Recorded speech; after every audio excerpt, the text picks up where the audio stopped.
Fala pessoal, sejam muito bem-vindos ao vídeo de fechamento e projeção semanal. Nesse vídeo, um fato importantíssimo que você não vai ver em lugar nenhum, né? Talvez quando esse vídeo for ao ar, a situação esteja acontecendo, mas eu vou falar aqui em primeira mão, então fica até o final. Nesse vídeo você vai ver um pouquinho, né, sobre Fed, tem decisão de juros nos Estados Unidos semana que vem, tem payroll, relatório de emprego. Se você não sabe o que é isso, você vai aprender aqui como isso afeta seu bolso. Obviamente, vamos falar da questão Israel-Hamas e um pouquinho do que aconteceu nessa semana para a gente conseguir projetar a próxima semana. Não deixa de se inscrever no canal, curtir e comentar. Eu quero saber sua opinião. Você acha que o Fed corta juros, fica neutro ou vai subir juros? Aliás, parabenizar o ganhador do livro da última semana, né, que respondeu falando que o vídeo é um ótimo balanço e que esperava ali um mercado lateralizado, né? Acertou, a maioria projetava a semana de alta, estavam mais otimistas. Então, Elson, manda o seu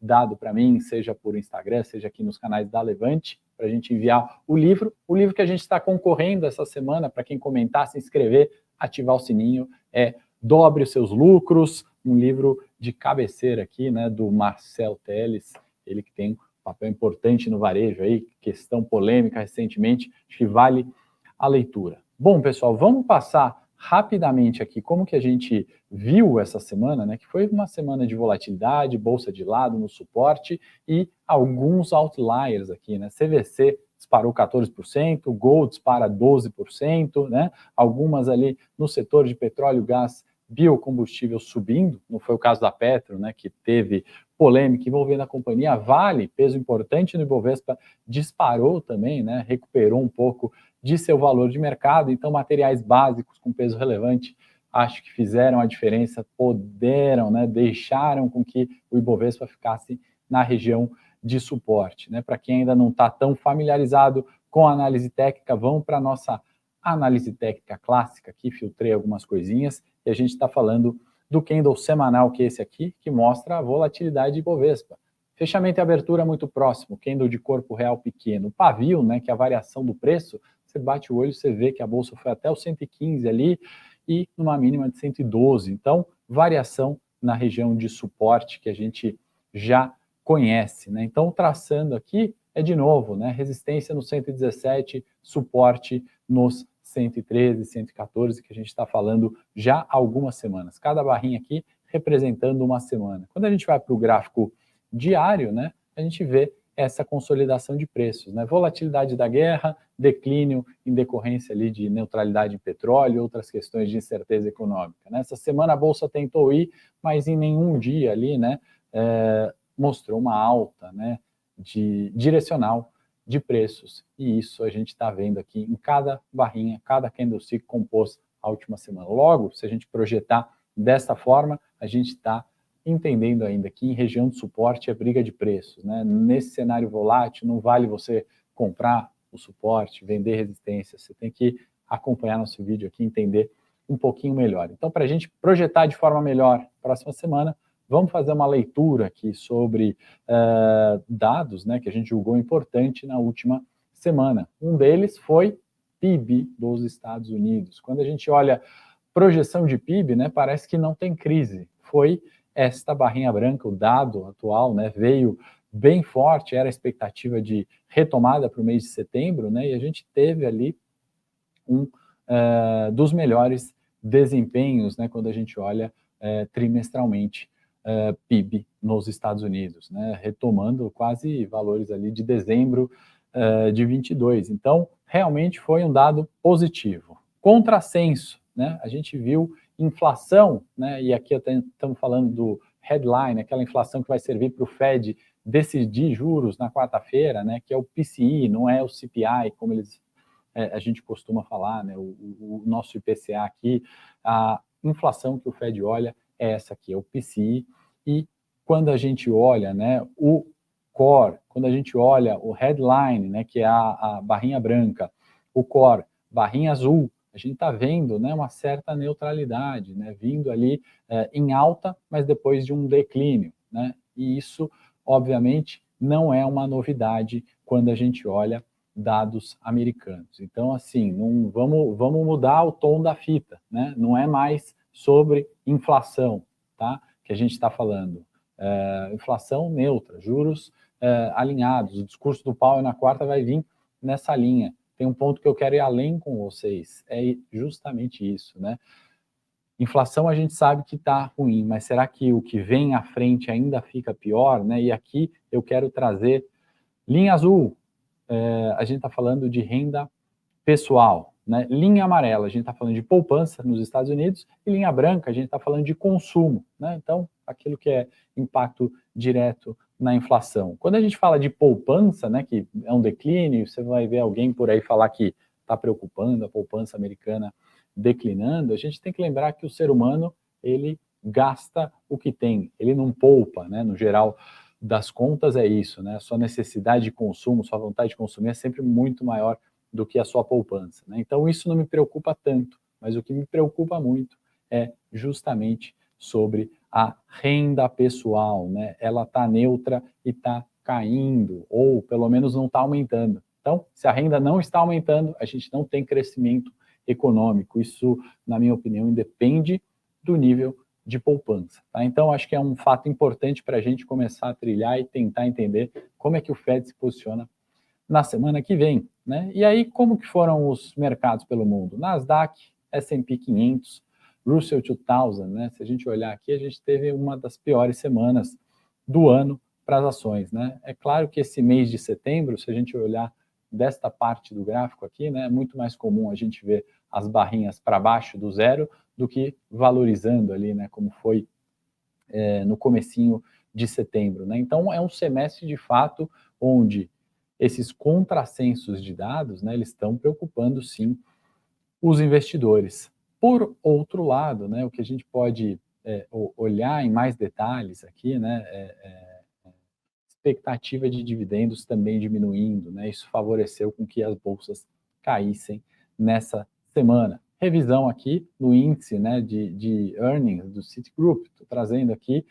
mais uma revisão para baixo, né, é mais uma semana em que a gente vê revisões de lucros menores. Tá? Então, o cenário parece ser meio catastrófico e eu quero chegar em um ponto importante aqui, que são os pontos de inflexão, são as coisas que não estão precificadas, né, que fazem a gente ganhar dinheiro ou, se for o caso, pelo menos perder menos quando a gente olha coisas fora do consenso. Tá? Tava com o gráfico do S&P aqui, não é justamente isso que eu quero mostrar, a gente está falando de brigas, né, em região de suporte, relação de risco-retorno no cenário normal é favorável a compras, né, pela análise técnica, mas eu quero chegar com vocês nesse ponto aqui, né, quando a gente vai falar um pouquinho de expectativa e da realidade. Né? E aqui eu vou abordar não é nem tanto pela questão do Fed, né, que provavelmente, na minha opinião, não vou ficar em cima do muro, vem em manutenção de juros, né, em um discurso neutro, também sem grandes surpresas. Tá? Falei aqui,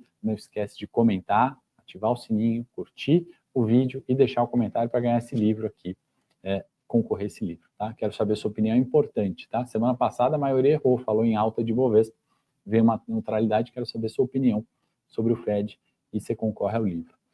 Quando a gente olha a taxa de juros, né, do Banco Central Europeu e o consenso, né, e aqui a gente está trazendo a linha amarela como sendo a expectativa do consenso, e eu vou filtrando períodos, né, a gente vê quando o consenso está longe do realizado, o que acontece com as 600 ações do estoque 600, né, bolsas europeias, né? Eu vou filtrar aqui o mesmo período junto com você, né, onde a gente viu a disparada e a queda, né? O que acontece quando o consenso fica próximo do realizado? A gente tem justamente esse movimento de subida de bolsa, né?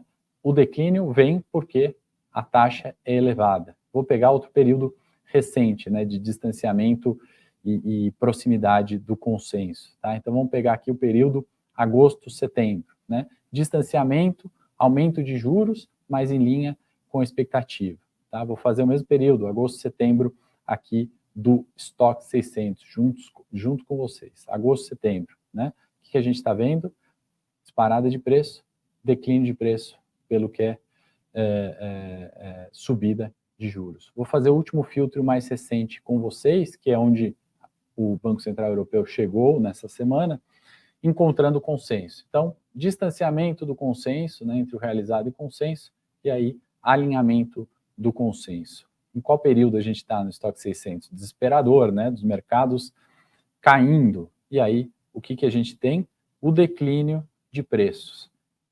E a gente chegar nessa conclusão, né, que o declínio veio pela elevação e, respeitando os últimos meses, agora chegou o consenso, né, a gente talvez possa estar vendo, né, aquele momento da relação de risco-retorno favorável para as compras, né? Os 3 índices principais que a gente quer discutir aqui estão em linha, né? Mostrei o gráfico do S&P, região de suporte. Mostrei o gráfico do Ibovespa, região de suporte. Mostrei para vocês o gráfico do estoque 600, né? Um declínio forte, né? Que poderia refletir em um repique de preço. Aqui estou falando coisas fora do consenso. Cenário de subida de juros, a gente está vendo, né, declínio de preços no final das contas, né? As tendências, né, de curto prazo, de fato, são de baixas, mas meu ponto aqui é não alarmar, né, e sim racionalizar a próxima semana. Então, a notícia importante, né, também que eu queria trazer e falar em primeira mão aqui para vocês, tem uma certa proximidade, né, e alguns contatos ali de soldados na região de Gaza, muito próximos, né. Na sexta-feira tiveram visitas, né, de familiares, parentes, amigos, né, de algo que não é tão comum assim, né. Então se especula, né, que a invasão de Gaza possa acontecer nesse final de semana. Não sei se quando você está vendo esse vídeo se isso já aconteceu, também não estou te falando que é uma certeza, né, mas é algo que, por isso, eu acho que vale a gente ter essa perspectiva no radar, né. Talvez vai ser algo que não seja noticiado, pode ser que não reflita numa invasão de Gaza essa semana, mas os soldados da linha de frente que estão a pouquíssimos quilômetros de Gaza receberam essa visita não comum de familiares, tá? Não sei se pela situação, mas sem querer jogar aqui especulação, né, ou certezas, queria trazer esse fato em primeira mão para vocês. Aliás, se você gostou, você quer esse tipo de informação mais frequente, ativa os sininhos para saber em primeira mão. Dentro da pauta importante, né, que a gente analisou a semana que passou de Bovespa, mercados, né, olhamos esses contrassensos de PIB, né, olhamos essa notícia aqui, off the records, né, para vocês em primeira mão, né, e esses filtros de período, eu acho que vale a gente ter bastante cautela, né, na semana e olhar a estratégia acima de tudo. Não é um posicionamento exclusivo de renda fixa, não é um posicionamento exclusivo de renda variável, né? É a composição desses vetores, né, esses multifatores, né, e alguns deles a gente trouxe aqui para vocês nesse vídeo de sábado, de proteção de carteira, muitas vezes, né, de timing sendo mais importante do que a análise exclusiva dos balanços, né? Uma semana que tivemos resultados, né, e antes de eu falar de petróleo aqui, eu sequer estou detalhando, né, resultados e colocando isso como sendo o fator-chave, né? Que vale estar barato, a gente sabe há muito tempo, né? Esse repique de preços não necessariamente vai significar uma alta direcional, né? Que Petrobras é barata, também a gente sabe há muito tempo e defendemos ali posicionamento em petróleo há muito tempo, né? No vídeo da última semana, nas lives de produto que eu faço, falei, não é o timing agora de se expor em petróleo, né? Ainda mais via Petrobras caiu 6%. Mas para detalhar um pouquinho mais, como eu falei para vocês, gráfico de petróleo na tela, né, a partir de outubro, né, se a gente olhar, a gente ainda está longe, né, das máximas ali de 90, né, onde tivemos num primeiro estresse ou num primeiro movimento possível, né, em virtude da guerra Israel e Hamas, mas não descartamos também a possibilidade desse repique de preço acontecer, mas num nível ainda relativamente, né, mais tranquilo, se a gente puder falar dessa forma, da expectativa do consenso, né, no dia 1 do conflito. Acho que vale uma semana de bastante atenção nesse cenário de petróleo, muito mais do que uma exposição direcional, seja para compra ou para venda. Tem outros fatores aqui em jogo. E para finalizar, não menos importante, nossa agenda, que nessa semana, especialmente, né, adiciona ainda mais volatilidade, né, nesse caldeirão que a gente comentou aqui. Então, de novo, né, bastante atenção, não estou alarmando aqui para queda, nem justificando pontos de compra, porque temos ativos baratos e temos resultados ali, alguns até mais positivos do que a expectativa. Estou falando de estratégia, de pensar na consolidação e na volatilidade como sendo a certeza, né, dessa semana. E nessa semana, a agenda que vou destacar: decisão do Fed, na minha opinião, neutra, comentário neutro. Quero saber a sua, para você concorrer ao livro. Não esquece de se inscrever no canal, ativar o sininho e comentar. Muito importante eu saber da sua opinião. E taxa de emprego, o payroll, né? A gente vai ver, como sempre, na primeira sexta-feira do mês, né? E se eu não estou enganado, dia 3 de novembro, né? Chegamos em novembro, vai ser a primeira sexta-feira do mês e a gente vai ter relatório de emprego como está aqui na agenda. Se quiser até tirar um print aqui, copiar, organizei por ordem de importância, né, de indicadores. Aqui você vai encontrar a data e a hora, né? Não esquece que aqui é americano, então por isso que você está vendo 11/1, né? Na verdade, dia 1 de novembro. Alguns outros dados, como ADP, para se antecipar o payroll, né? Que é só na sexta-feira, né? Então, dia 1, você vai já ter uma antecipação. Renda pessoal, falamos já sobre esse gráfico, né? Crescimento de salário ou não, gastos pessoais, a importância disso está no comecinho do vídeo, e aqui está a agenda organizada por ordem de importância. Você gostou desse conteúdo para que eu continue a fazer? Se ele está fazendo diferença na sua vida, curta, compartilha, se inscreve no canal e certifique que o sininho está ativado, porque acho que eu trouxe uma informação aqui em primeira mão e bastante importante para o seu bolso nessa semana que está entrando. Um excelente final de semana. Obrigado por assistir.